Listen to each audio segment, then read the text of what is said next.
Hello மக்களே, Saturday அப்போ பேபிக்கு மந்த்லி ஜென்ரல் செக்கப் இருந்தது. அதுக்கு தான் ஹாஸ்பிட்டல் வந்திருந்தோம்.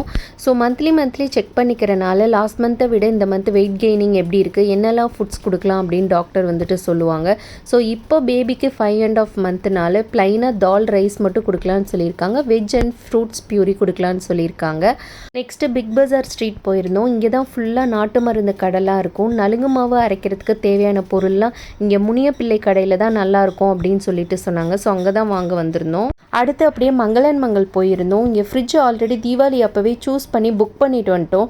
டெலிவரி கொடுத்துருங்கன்னு சொல்கிறதுக்காக போனோம். இந்த ஃப்ரிட்ஜ் எங்களுக்கு ரொம்பவுமே பிடிச்சிருந்தது. பட் அம்மா இவ்வளோ பெருசெல்லாம் வேணாம், இந்த சைஸ் நார்மலாக இதுவே போதும்ட்டாங்க. ஸோ இந்த ஃப்ரிட்ஜோட ரிவ்யூ இது எப்படி இருக்குது அப்படின்றதுல நான் அப்கமிங் வீடியோஸில் சொல்கிறேன். ஒரு வழியாக எல்லா ஒர்க்குமே முடிச்சுட்டு சாப்பிட வந்தாச்சு.